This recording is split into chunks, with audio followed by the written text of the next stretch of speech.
Something Rotten? Something Rotten. Boy, have we been waiting a long time for this one. We have been waiting a long time. So we were going to do it, 2020? Was that when it was? Right. And so, got derailed by the pandemic. It is one of the funniest shows I've ever seen. I saw the show when it opened in New York. A funny story. I mentioned earlier in the podcast about Crazy for You that Casey Nicholaw was in the ensemble of Crazy for You, and I met him during Saturday Night Fever. Then he went on to be Mr. Big Shot Broadway director person, did Spamalot, and he choreographed Spamalot, and then also choreographed and directed Drowsy and The Drowsy Chaperone, and also Elf. When he asked me to be his associate choreographer for it, and so we were great friends. And then I left New York and started my academic career and went to Oklahoma City and started teaching. And on one spring break, I came back and I said, Casey, I'd love to see you. And he said, I'm in tech for this new show called Something Rotten, so you're going to have to come to the theater and see this show. And I said, okay, great, I'll come into tech and see it. And so when I got there, they were doing this number. What I loved about Casey, especially in his early days, is that he used the same people over and over again. So the same people you saw in Spamalot, you saw in Drowsy, and then a lot of them were in Something Rotten. So I knew I would get to see some of my friends when I went to see this rehearsal. So I go in and I walk in and they're doing this number called Omelet. And I see all my friends on stage and they're dressed as eggs. And then they go off and they come on and they are dressed as omelets. Like they're in this folded egg thing with these hats on it. And I think, oh my God, thank God I left New York when I did, because I don't want to be 45 years old dressed as an egg doing this tap dance. And to be quite honest, when they got done with the thing, Sophie, that's my daughter, Casey, was, he was concerned about the number. He goes, I'm gonna have to change the whole thing. It's terrible. And I was like, oh my God, it is awful. You got to get this off. You got to just cut the number. Like, what's with these tap dancing eggs? And then I came back to see the show, and it is hilarious. It is so integral to the plot. And thank God he didn't change it. And thank God those people are up there in those wigs and those egg costumes. But it's one of the funniest shows I've ever seen. And if you like Spamalot, it's very similar to that kind of humor. Although with Spamalot, you need, I think it helps if you know the Monty Python catalog and all of that stuff and all of the jargon or whatever. For this, all you need to know is you just need to be a fan of the musical theater, and you are going to love it, because the jokes it does make fun of musical theater quite a lot, but it is so smartly written. And, the writers of the show, like this, a couple of them are screenwriters who wrote the show, but the music is written by these Nashville songwriters who had no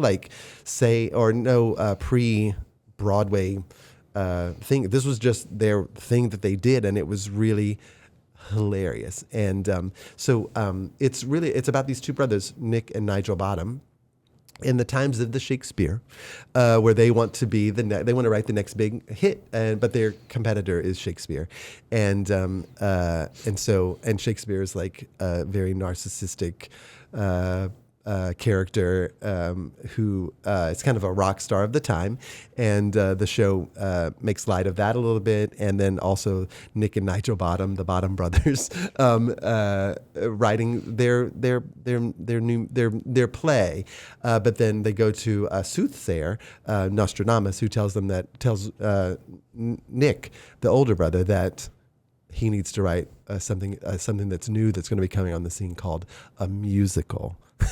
And that just I won't tell you much more about, but the musical has got to be called Omelet, and so that is why the eggs and the omelets. But it is a hysterical musical, and we're so glad that we get to do it this year. Yeah, I saw this one on Broadway when we took a patron tour, and I mean, like, just wept from laughing so hard. It is really hysterical, and they managed to put in so many like Shakespeare jokes too. Yeah. So like, you can enjoy it at a lot of levels, and I'm really excited to get to see it night after night after night, because there's a bunch of stuff I know I missed the first time, and but it's like very funny on first viewing. The second that like Shakespeare showed up and all in leather, I was like, sold, sold. It's really very, very funny. And the music is so great. And yeah, the two brothers, I guess this had been an idea that they had like in the 90s, and it just took a little while for it to come to fruition. They worked on it for a long time. They apparently wrote like 54 songs in order to be the material to go into this musical. Obviously not all 54 made it, but it just shows like this was a work of decades for them. And I think one of them had done a lot of work with like Amy Grant and, you know, the sort of Nashville. And then another had spent a lot of time with Disney and worked on the screenplay for The Rescuers Down Under, if you remember that big hit back in the day. So there's just so much originality to this show. And even the way that they like ran the marketing campaign, like if they got any negative reviews, they would like splash it on their marquee and just like make a joke out of it. I mean, it's just so, everything about it is so smart. So thrilled to be able to do it. And it is absolutely laugh out loud funny. It is really so fun. And, you know, our good friend, Eric Scotto, is coming back to direct and choreograph the show. He did 9 to 5 for us last year. He also is another resident ensemble member of note who went on, he was here in the 90s and then went on to do 12 Broadway shows, one of them being Something Rotten, where he was the understudy to Shakespeare and went on all the time. And so he is going to come and set his own version of the show, which is very exciting. The cast for this is really exciting as well. We have a Shakespeare that is kind of like this rock guy. You know, if you saw Rock of Ages a few years ago, we did. He has been in many productions of that. So he has that rock sensibility to his voice, and he has this crazy, like, wild curly mane of hair, which is perfect for this rock Shakespeare guy. And then his name is Sam Harvey. And then the guy playing Nick Bottom is named Eric Coles. And he's come in for us for many times, and I've always wanted to hire him. Actually, I think I wanted to hire him a couple of years ago, and he wasn't available for the show I wanted. And so I'm glad that he's coming in now to play Nick. And then Nigel is being played by, is coming out of the resident ensemble, Joshua Messmore, who's been with us for since, I don't know, since the pandemic. It feels like he's been with us forever. He's finally graduating. Feels like he's been in school for a long time. He goes to Northwestern. He's a great kid, very smart, very talented, can sing and dance and act. And so he's going to be Nigel, the younger brother. And then we have we're so excited to have Chelsea Lynn Alfredo coming back to play B. She was, if you saw Freaky Friday, she played Ellie Blake, the young girl.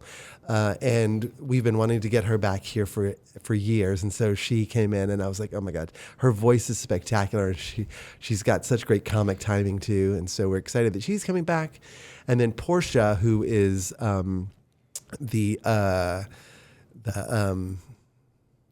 she's not a Quaker, but what are they?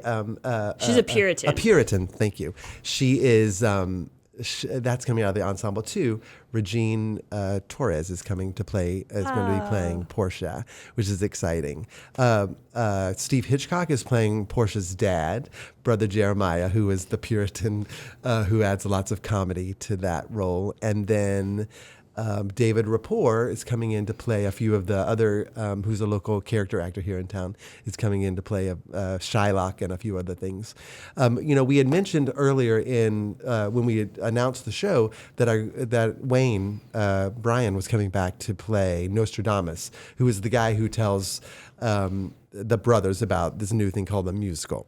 And we were so excited that he was going to be coming back, but he when he retired from here, moved to the West Coast, and he has found a whole new life there. And he is at the moment he is into the woods right now. He's working so much. He's playing so much. So unfortunately, his schedule is not going to allow him to come back. So we're sad that he won't be coming back to play Nostradamus. But he has given us the blessing of John Shearer, who will be coming to play Nostradamus, who was with us a few seasons ago as the man in chair in Drowsy Chaperone. And he was, I met John here almost 30 years ago, I could say, when I was in the resident ensemble, and he played Joe Hardy here. So he's going to come play Nostradamus for us. So the cast is really, and again, there's lots of step out ensemble parts. Marcus Byers Jr. is going to be playing the minstrel who opens the show with this really great song called Welcome to the Renaissance. And so it's really, again, really fun. And again, there's some tap dancing in this show as well, and lots of comedy. Yeah. I remember the first rehearsal of Freaky Friday when Chelsea Lynn Alfredo first of all, it was Kim Huber and Chelsea Lynn Alfredo. I mean, talk about a couple of powerhouse voices.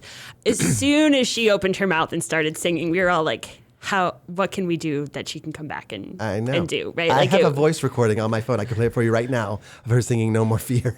That I was like, I'm going to record this because it was so good. She's so good. And she's so sweet, so nice. I'm so excited that she's coming back. Well, this is definitely, this is a great show, and we're so excited about it. This is one we have also rated PG-13, and we say it's because of some saucy innuendos, and mostly it's just there's like some suggestive material.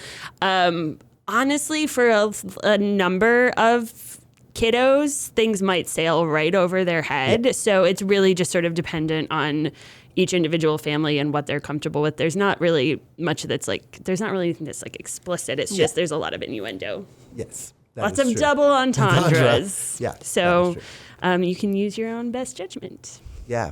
But it's funny. It's very funny. It'll be a fun night of entertainment for sure, and lots of big Broadway numbers. And we should also say, if you remember Cats a few years ago, we had a really lovely set that was designed by Jordan Slusher. That was the Joyland set. This time it's not Joyland, but he is designing a new set for Something Rotten, which is beautiful and spectacular, has lots of bells and whistles and surprises in it. We are also using the gorgeous costumes that were designed for the Broadway show, the Broadway tour. We're renting those, so it'll be somewhat of a luxurious show as well. Big and huge. It's got so many costumes and so many sets and things. It's a big old show we're doing. Yeah, that's what we Seems do. to what we do. Yeah. So come and see it. It's going to be fun. It's so exciting.